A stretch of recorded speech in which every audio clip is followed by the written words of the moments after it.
అద్దంకిలో మంత్రి Gottipati versus YCP incharge Chintalapudi Ashok అన్నట్లుగా రాజకీయం రగిలిపోతోంది. ప్రభుత్వ భూముల్ని టీడీపీ నేతలు ఆక్రమించి వెంచర్స్ వేసి అమ్మేసుకుంటున్నారని వైసీపీ ఇన్ఛార్జ్ అశోక్ ఆరోపించారు. దమ్ముంటే దాన్ని నిరూపించాలని గొట్టిపాటి సవాల్ చేస్తున్నారు. ఇక లోకల్ వార్ దగ్గర పడే కొద్దీ టీడీపీ వైసీపీ నేతల మధ్య డైలాగ్ వార్ దుమ్ము రేపుతోంది. వైసీపీ ఇన్ఛార్జ్ ఆరోపణలపై నిరసనలు తెలుపుతూ టీడీపీ నేతలు ర్యాలీ తీశారు. అయితే ఈ ర్యాలీలో కొందరు వైసీపీ నేతలు కూడా పాల్గొన్నారు అనేది టాక్. ఈ అత్తిరిపోయే ట్విస్ట్తో అద్దంకి పాలిటిక్స్ ఎక్కడికో వెళ్ళిపోయాయట. ఇదేం ట్విస్ట్ అని ఆరా తీస్తే అసలు విషయం బయటపడిందంటున్నారు. ఇంతకీ ఏంటా విషయం?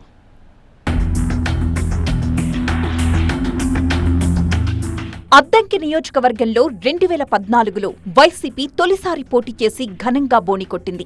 కానీ ఆ తర్వాత జరిగిన 2 ఎన్నికల్లో చతికిలపడింది.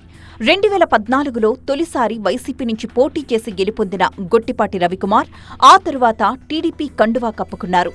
దీంతో అద్దంకిలో వైసీపీకి ఆయనే అతిపెద్ద అడ్డంకిగా మారిపోయారు. 2019, 2024 ఎన్నికల్లో వరుసగా టీడీపీ నుంచి గొట్టిపాటి పోటీ చేయడంతో వైసీపీ అభ్యర్థులకు గెలుపు అవకాశమే లేకుండా పోయింది.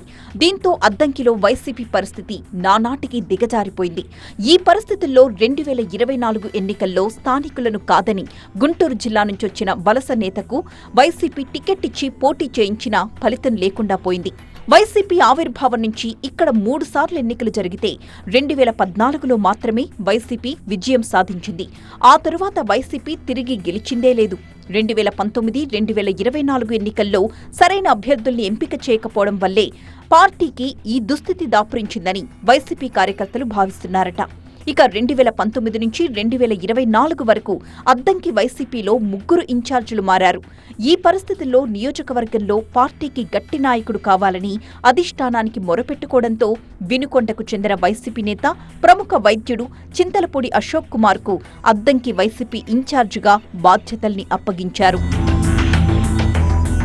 ఇక అద్దంకికి ఇలా వచ్చారో లేదో అలా అధికార టీడీపీపై అశోక్ కుమార్ విరుచుకుపడ్డం మొదలుపెట్టారు.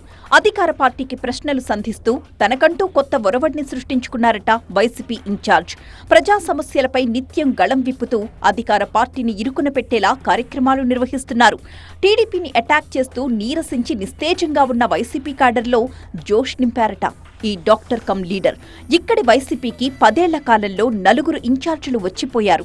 వాళ్లెవ్వరూ చూపించినంత ప్రభావం చూపిస్తున్నారట అశోక్ కుమార్. ఇలా అద్దంకి కోటలో పాగా వేశారట ఈ వైసీపీ నేత. డాక్టర్గా రోగి నాడి ఇట్టే తెలుసుకునే అశోక్ కుమార్ లీడర్గా అద్దంకి పబ్లిక్ పల్స్ పట్టేశారని టాక్. డైలీ ఏదో ఒక టాపిక్తో టీడీపీ నేతల్ని టార్గెట్ చేస్తున్నారు వైసీపీ ఇన్ఛార్జ్ అశోక్ కుమార్. అద్దంకిలోని ప్రభుత్వ భూముల్ని టీడీపీ నేతలు ఆక్రమించి వాటిని వెంచర్లు వేసి రియల్ ఎస్టేట్ దందా చేస్తున్నారని ఆరోపణలు సంధించారు. మంత్రి గొట్టిపాటి రవి అండదండలు లేకుంటే చెరువు భూముల్ని పట్టా ల్యాండ్గా మార్చే అధికారం ఎవరికుంటుందని ఆయన ప్రశ్నిస్తున్నారు. టీడీపీ నేతలకే దమ్ముంటే దీనిపై శ్వేతపత్రాన్ని విడుదల చేసి నిష్పాక్షికంగా విచారణ జరపాలని డిమాండ్ చేశారు. మంత్రి ఇలాకాలో భూ కబ్జాలు అంటూ వైసీపీ కార్యాలయంలో ప్రెస్ మీట్ పెట్టి మరీ విరుచుకుపడ్డారు. కోట్ల నుంచి తెచ్చిన ఆధారాల్ని చూపిస్తూ కబ్జాలు ఎలా చేశారో వివరించారు.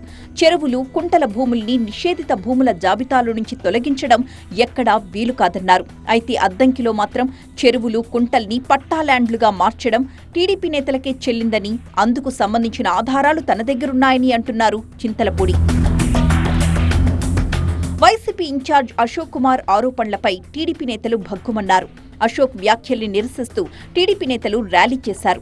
ఈ ర్యాలీలో కొంతమంది వైసీపీ నేతలు పాల్గొనడం ఆ పార్టీలో పెద్ద చర్చకు, రచ్చకు దారితీసిందట. అయితే చెరువు భూముల్ని కబ్జా చేసి అమ్మేసిన వాళ్లల్లో టీడీపీ నేతలతో పాటు వైసీపీ లీడర్లు కూడా ఉన్నారంటున్నారు.